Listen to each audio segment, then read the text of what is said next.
എല്ലാവർക്കും നമസ്കാരം. എന്റർടൈൻമെന്റ് കീഴിലേക്ക് എല്ലാവർക്കും സ്വാഗതം. യെസ്, എന്റർടൈൻമെന്റ് കിഴി റിയാക്ഷനാണ്. റീ റിലീസ് സിനിമകളില്ലേ, കുറച്ചധികം സിനിമകൾ വന്നിട്ടുണ്ട്. അതിൽ ഇതിൻ്റെ കളക്ഷൻ, പിന്നെ നമുക്ക് കിട്ടിയ എക്സ്പീരിയൻസ്, ഞങ്ങൾ കണ്ടതും ഞങ്ങൾ കാണാത്തതും, എന്തുകൊണ്ട് കണ്ടില്ല, എന്തുകൊണ്ട് കണ്ടു, ഓക്കെ, ഇതൊക്കെ ഒന്ന് ജസ്റ്റ് ഒന്ന് ചർച്ച ചെയ്ത് പോവാം. ഇതിനകത്ത് ഏറ്റവും കളക്ഷൻ കിട്ടിയ സിനിമ ഏതാണ്, ഏറ്റവും ലോ കളക്ഷൻ കിട്ടിയ സിനിമ ഏതാണ്, നമുക്ക് നോക്കാം. ചിലത് നമുക്ക് അത് എടുക്കാൻ പോലും കളക്ഷൻ അതുകൊണ്ട് കേട്ടോ, അതൊക്കെ പറയാം. വരുന്ന വഴിക്ക് അതൊക്കെ പറഞ്ഞു തരാം. ശരിക്കും ഈ ഒരു റീ റിലീസ് ഒരു ട്രെൻഡ് ഉണ്ടാക്കിയത് സ്ഫടികമാണ്. സത്യം. 4K അറ്റ്മോസ്ഫിയർ സ്ഫടികം വരുന്നു എന്നുള്ള ആ ഒരു ന്യൂസ് എല്ലാവരെയും ഭയങ്കരമായിട്ട് ത്രില്ലടിപ്പിച്ചിട്ടുണ്ടായിരുന്നു. അതുപോലെ ഞങ്ങളെയും ത്രില്ലടിപ്പിച്ചിട്ടുണ്ടായിരുന്നു. ഞങ്ങൾ ഇവിടെ നിന്നല്ല, കുറച്ച് ദൂരെ പോയിട്ടാണ് ഒരു റീ റിലീസ് സിനിമ ഞങ്ങൾ കണ്ടത്. അത് കാണണമെന്ന് ഭയങ്കര ആഗ്രഹമായിരുന്നു. കാരണം നമ്മൾ തിയേറ്റർ എക്സ്പീരിയൻസ് ചെയ്ത 1-2 സിനിമകളുണ്ട് കേട്ടോ, അങ്ങനെ തിയേറ്റർ എക്സ്പീരിയൻസ് ചെയ്യാതിരുന്ന സിനിമകൾ. പക്ഷെ വേറെ ഏതെങ്കിലും ഒരു സിനിമയാണ് ആദ്യമായിട്ട് ഇതിനു വേണ്ടി തിരഞ്ഞെടുത്തിരുന്നെങ്കിൽ മേ ബി ആ ട്രെൻഡ് അവിടെ നിന്നേനെ. അതൊരു സത്യം കേട്ടോ. ഈ സ്ഫടിക ആണ് ഫസ്റ്റ് വന്നത് എന്നുള്ളത് കൊണ്ട് തന്നെ അതുകൊണ്ടാണ് ആ ട്രെൻഡ് ഇത് തുടർന്നു പോയത്. കാരണം ഇതിന് അത്യാവശ്യം കുറച്ചൊക്കെ ക്യാഷ് മുടക്കണം, ചെയ്ത് വരണല്ലോ. 4Kയിലേക്ക് ആക്കുമ്പോഴേക്കും അത്യാവശ്യം മുടക്കുണ്ട്. അതെ, അപ്പോൾ ആ സ്ഫടികം നമുക്ക് തിയേറ്ററിൽ ഇന്നത്തെ രീതിയിൽ 4Kയിൽ കാണാൻ പറ്റുകയെന്ന് പറയുമ്പോൾ അതൊരു വൈബായിരുന്നു. സത്യം. അപ്പോൾ ആ ഒരു വൈബ് കൊണ്ട് തന്നെ അത്യാവശ്യം നല്ല രീതിയിൽ ആൾക്കാർ ഇതിനെ സ്വീകരിച്ചു. അത്യാവശ്യം നല്ല കളക്ഷനും ഉണ്ട്. അതെ, ഇതൊരു പരീക്ഷണമാണല്ലോ. അതെ, സംഭവിക്കോ ഇല്ല എന്നുള്ളത് ഒരു പരീക്ഷണമാണ്. കാരണം അതിന് മുൻപൊക്കെ റീ റിലീസ് ചെയ്തിട്ടുണ്ട് ഏതെങ്കിലും തിയേറ്ററിൽ, എന്തെങ്കിലും ഒരു ബർത്ത്ഡേൻ്റെ പ്രത്യേക ഷോയോ അങ്ങനെ എന്തെങ്കിലുമൊക്കെ ഒരു സെലിബ്രേഷൻ രീതിയിൽ എവിടെയെങ്കിലും ഫാൻസിന് വേണ്ടിയൊക്കെ കളിക്കുന്ന രീതിയുണ്ട്.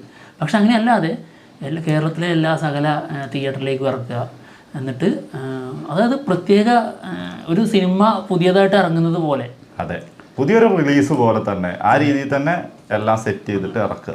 അത് സ്ഫടിക ആയതുകൊണ്ട് തന്നെ, സ്ഫടികം എന്ന് പറഞ്ഞു കഴിഞ്ഞാൽ അറിയാലോ, അതായത് മാസിന്റെ തന്തയാണ്. അതുകൊണ്ട് തന്നെ അതിലെല്ലാം ഉണ്ട്, ഇമോഷൻ, ഫൈറ്റ്, നാടൻ മാസം. അതായത് ഒരു താന്തോന്നിയുടെ അഴിഞ്ഞാട്ടം, അത് മുണ്ടഴിച്ചിട്ടുള്ള അഴിഞ്ഞാട്ടം, അതിനെയാണ് അഴിഞ്ഞാട്ടം എന്ന് പറയുന്നത്. ശരിക്കും ആട്ടം എന്ന് പറഞ്ഞാൽ നെഞ്ചത്ത് ഇങ്ങനെ ആടും അല്ലേ? ഓക്കെ, അപ്പോൾ എന്തായാലും ആ ഒരു ട്രെൻഡ് കൊണ്ടുവന്നതിലൂടെ തന്നെ ഞങ്ങൾ അതിൻ്റെ ഭാഗമായിട്ടുണ്ട്. ഞങ്ങൾ ഫസ്റ്റ് ഷോ ഞങ്ങൾ കണ്ടതാണ്. അത്യാവശ്യം ഭയങ്കരമായിട്ടുള്ള ഒരു തിയേറ്റർ എക്സ്പീരിയൻസ് ആയിരുന്നു കിട്ടിയത്. ഞങ്ങൾ ഭയങ്കര ഹാപ്പിയായിരുന്നു. അതിൻ്റെ ഒരു വൈബ് അന്ന് മനസ്സിലായി. അതെ. പിന്നെ അതിനുശേഷം വന്നത് ദേവദൂതൻ ഭയങ്കരമായിട്ട് വെയിറ്റിങ്ങിലായിരുന്നു ഞങ്ങൾ. പക്ഷേ ഇവിടെ അത് ഫസ്റ്റ് ഷോ ഉണ്ടായിരുന്നില്ല, പിന്നീടാണ് വന്നത്. പക്ഷെ അപ്പോഴേക്കും ആ മൂഡ് പോയി. വേറെ പുതിയ സിനിമകളുടെ ഒരു അപ്ഡേറ്റ്സിലേക്കൊക്കെ ഞങ്ങൾ കടന്നു. അതായത് ഞങ്ങൾക്ക് ഇവിടെ ഇരുന്ന് വീഡിയോ ചെയ്യുന്നതിൻ്റെ ആ ഒരു ബിസി ഷെഡ്യൂൾ വന്നു കഴിഞ്ഞാൽ നമുക്ക് പിന്നെ ആ ഒരു മൂഡ് പോകും. അപ്പോൾ അതുകൊണ്ട് തന്നെ ദേവദൂതൻ കാണാൻ പറ്റിയില്ല. ദേവദൂതൻ നല്ല വർക്കായിരുന്നു, ഔട്ടായിരുന്നു എന്നാണ് കേട്ടത്. ദേവദൂതനാണ് ഏറ്റവും കൂടുതൽ കളക്ഷൻ നേടിയത് കേട്ടോ. വന്നിട്ട് ഈ റീ റിലീസുകളിൽ ഏറ്റവും കളക്ഷൻ നേടിയിട്ടുള്ള സിനിമ ഇത് ദേവദൂതനാണ്. നമ്മുടെ കയ്യിലുള്ള ലിസ്റ്റ് കേരളത്തിലെ മാത്രമാണ്, മൊത്തത്തിലുള്ള അല്ല. പിന്നെ അത് മാത്രമല്ല, വേറൊരു കാര്യമുണ്ട്. ദേവദൂതൻ അന്ന് തിയേറ്ററിൽ പരാജയപ്പെട്ടൊരു ചിത്രമാണ്. അതാണ് ഒന്ന് ചിന്തിച്ചു നോക്കണം. ഇന്നത്തെ കാലഘട്ടത്തിൽ ചിലർ പറയാറുണ്ട് കാലം തെറ്റി വന്ന സിനിമ എന്നൊക്കെ അല്ലേ? ശരിക്ക് അങ്ങനെയല്ല. അത് ശരിക്കും എല്ലാ കാലത്തിനും പറ്റിയൊരു സിനിമയാണെന്നുള്ളത് തെളിയിച്ചു. ഇപ്പൊ കേൾക്കുമ്പോ അങ്ങനെയാണ് തോന്നുന്നത് അല്ലേ? അതായത് ഇപ്പത്തേക്കല്ല, അത് എപ്പോ കണ്ടാലും ക്ലാസിക്. അതെ, അങ്ങനെ അതിന് വേണ്ട ആ ഒരു പരിഗണന കിട്ടി. പ്രേക്ഷകരും അതിനനുസരിച്ചുള്ള ഒത്ത വലുപ്പത്തിലെത്തി എന്നുള്ളതാണ് അല്ലേ? പാകം വന്നു. അപ്പോൾ ദേവദൂതന് 4.25 CR ആണ് കേരളത്തിൽ നിന്ന് കിട്ടിയത്. അതാണ് ഒന്നാം സ്ഥാനത്ത് നിൽക്കുന്നത്. ഇതിന്റെ ടോട്ടൽ എത്ര? 6.5 വേൾഡ് വൈഡ് വന്നിട്ടുണ്ടായിരുന്നു. സ്ഫടികത്തിനാണ് 2ാം സ്ഥാനം, 3.15 കേരളത്തിൽ നിന്ന് കിട്ടിയിട്ടുണ്ട്. 3.15. യെസ്. പിന്നെ ഇതിൻ്റെ ഇടയിൽ കുറേ സിനിമകൾ വന്നിട്ടുണ്ട്. ഇതിൻ്റെ ഇടയിലാണ് മറ്റേ പാലേരി മാണിക്യം, ഒരു പാതിരാ കൊലപാതകത്തിൻ്റെ കഥ എന്ന് പറഞ്ഞ സിനിമ വന്നത്. അത് ഞങ്ങൾ ഏതോ ഒരു സിനിമക്ക് പോയപ്പോൾ താഴെ കളിക്കുന്നുണ്ടായിരുന്നു. ഒരൊറ്റ ഷോയെ കളിച്ചിട്ടുള്ളൂ, ആൾക്കാരില്ലാതെ കളിപ്പിച്ചൊരു സാധനമാണ്. ഒരു 4-5 ആൾക്കാർ. ഞങ്ങളതിൻ്റെ ഇൻ്റർവെൽ ഇറങ്ങുന്ന സമയത്ത് ഡയലോഗ് കേട്ടപ്പോൾ കളിക്കുന്നുണ്ട് എന്നുള്ളത് മനസ്സിലായി. തിയേറ്ററിൽ ഓടിയിട്ടുണ്ട് എന്തായാലും. അതെ, പക്ഷേ ആൾക്കാരുണ്ടായിരുന്നില്ല. കളക്ഷൻ എത്ര? 10 ലക്ഷത്തിൻ്റെയോ അങ്ങനെ എത്ര? 10,000 രൂപ ഒരു 10,000 രൂപ അങ്ങോട്ട് തരും. അല്ല അത് അങ്ങനത്തെ സിനിമയായിരുന്നു. പിന്നെ അത് അത്ര കാലം ആയിട്ടില്ല അത്. പിന്നെ അത് വേറൊരു മൂഡ് സിനിമയാണ് അത്. പിന്നെ വേറൊരു കാര്യമുണ്ട്, അത് മമ്മൂക്ക വേണ്ടാന്ന് പറഞ്ഞിട്ട് പിന്നെ അങ്ങ് ചെയ്ത് അവര് ചെയ്യുന്നു എന്ന് പറഞ്ഞപ്പോ സപ്പോർട്ട് ചെയ്ത് കൊടുത്തു എന്ന് മാത്രമേ ഉള്ളൂ. നമുക്ക് തന്നെ വേണ്ടാന്ന് പറഞ്ഞ വലിയ സപ്പോർട്ടും ചെയ്തില്ല. ലാസ്റ്റ് റിലീസിന്റെ തലേദിവസത്തെയാണ് ഒരു പോസ്റ്റ് ഇട്ട് ആ ഒരു സംഭവം ഉണ്ടായത്. അത് മൂപ്പർക്ക് തന്നെ അറിയാമായിരുന്നു, ഇതൊന്നും തിയേറ്ററിലേക്ക് രണ്ടാമത് ഇട്ടിട്ട് കാര്യമില്ല, പിന്നെ അല്ലാണ്ട് ഇപ്പൊ ആ പടം അത് ഇറങ്ങി അതിന് ഭയങ്കര അഭിപ്രായം ഉണ്ടായിരുന്നതാണ്, അതങ്ങ് പോയി കിട്ടി. ഒരു ക്ലാസ് സാധനമാണത്. പിന്നെ മാത്രമല്ല അതിന്റെ മൂഡ് വേറൊരു മൂഡാണ്. തിയേറ്ററിൽ നിന്ന് അതായത് അന്ന് പോലും ഇപ്പം നമ്മളൊരു സിനിമ ഇറക്കുമ്പോൾ ഇതിന് ഇത്രയൊക്കെ കളക്ഷൻ ഉണ്ടാവുക എന്നുള്ളൊരു ധാരണയോടെ ഇറക്കൂലേ, അങ്ങനെയുള്ളൊരു ധാരണയിൽ ഇറക്കുന്ന സിനിമയാണ് അതൊക്കെ. അതിന് എന്താണെങ്കിലും അവാർഡിന്റെ ഒരു സാധനം അതിനകത്തുണ്ട്. ആ സാധനം ഒന്നും തിയേറ്ററിൽ അധികം ആൾക്കാരൊന്നും കാണൂല. ഭയങ്കര ഓഫ് ബീറ്റ് സിനിമയല്ലേ? അതെ, അത് ആ ഒരു കാറ്റഗറി ഇഷ്ടമുള്ള ആൾക്കാർ മാത്രമേ അത് പോയിരുന്ന് കാണുള്ളൂ. നമ്മൾ ഇഷ്ടപ്പെട്ടതാണ്, പിന്നീട് വീണ്ടും പോയി കാണണം എന്നുള്ളതൊന്നും തോന്നിയിട്ടില്ല. ഓക്കെ, പിന്നെ അന്നും ഇന്നും അതിപ്പോൾ അതിൻ്റെ ക്വാളിറ്റി നല്ല ക്വാളിറ്റി തന്നെയാണ് വന്നത്. അന്ന് കണ്ടവരെ ക്വാളിറ്റി തന്നെയാണ് കണ്ടിട്ടുള്ളത്. അതിന് റീമാസ്റ്ററിൻ്റെ ആവശ്യമൊക്കെ ഉണ്ടോ എന്നുള്ളത് തോന്നിയിട്ടില്ല. ഓക്കെ, പിന്നെ മണിച്ചിത്രത്താഴ് ഒരു വരവ് വന്നു. ഇതിൻ്റെ വർക്ക് ഭയങ്കര അപാര വർക്കാണെന്നൊന്നും പറയാൻ പറ്റില്ല, നോർമൽ. പക്ഷേ തിയേറ്ററിൽ ഞങ്ങൾ ആദ്യമായിട്ടാണ് ആ സിനിമ കാണുന്നത്. അതിൻ്റെ എക്സ്പീരിയൻസ് അത് എനിക്ക് തോന്നുന്നു സ്പടിയൊക്കെ കണ്ടപ്പോൾ എക്സ്പീരിയൻസ് ഉണ്ടെങ്കിൽ പോലും മണിച്ചിത്രത്താഴ് കണ്ടപ്പോൾ ഒരു ഓളം ഉണ്ടല്ലോ, അത് തിയേറ്ററിലുള്ള ഫുൾ ടീം ഓരോ ഡയലോഗ് അവിടെ പറയുമ്പോഴും ഇവിടെ ഇരുന്നിട്ട് ഡയലോഗ് പറയാ, പാട്ട് വരുമ്പോ അതിന്റെ കൂടെ പാട്ട് പാടുക, എന്തൊരു വൈബായിരുന്നു അറിയോ. ചിരി ഇമോഷൻസ് ഒക്കെ ആ രീതിയിൽ അത് കൈകാര്യം ചെയ്യുന്നു ജനങ്ങളെ. അതായത് ഈ പ്രേക്ഷകര് ആ രീതിയിൽ അത് എൻജോയ് ചെയ്യാന്നുള്ളത് ഭീകര എക്സ്പീരിയൻസ് ആയിരുന്നത്. പിന്നെ അത് മാത്രമല്ല, അത് പിന്നെ എല്ലാ തരം ഫാൻസും അതിനുണ്ടായിരുന്നു. അതെ, അതിനകത്ത് ഏതെങ്കിലും ഒരു വിഭാഗമല്ല, പ്രായപരിധി ഒന്നുമില്ല, എല്ലാവരും ഉണ്ടായിരുന്നു. കുട്ടികളുണ്ടായിരുന്നു, മുതിർന്നവരുണ്ടായിരുന്നു, മുത്തശ്ശന്മാരും മുത്തശ്ശിമാരും ഉണ്ടായിരുന്നു. അതിന്റെ ഒരു വൈബ് ഭയങ്കരമായിരുന്നു. അതെ, പിന്നെ ക്ലാസിക് സോങ്ങുകൾ, ആ സോങ്ങുകൾ ഇങ്ങനെ കേൾക്കുമ്പോൾ എന്താ അതിന്റെ ഒരു സൗണ്ടിന്റെ ഒക്കെ കിടലായിരുന്നു കേട്ടോ. വർക്കില് സൗണ്ടൊക്കെ ഭീകര ക്വാളിറ്റിയാണ്. അതെ, പിന്നെ മാത്രമല്ല ആ സിനിമക്ക് എപ്പോഴും ഭയങ്കര ലേസ് ഉള്ളത് കൊണ്ട് തന്നെ പല സമയങ്ങളിൽ നമുക്കിങ്ങനെ പുതിയതായിട്ട് ഇങ്ങനെ കിട്ടിക്കൊണ്ടിരിക്കും ഓരോന്ന്. അത് ഓരോരുത്തർ വിദഗ്ധരായിട്ടുള്ള ഓരോരുത്തർ പറഞ്ഞത് പോസ്റ്റുകൾ നമ്മൾ വായിച്ചു കഴിഞ്ഞതിന് ശേഷം അത് വലിയ സ്ക്രീനിൽ കാണുന്നു.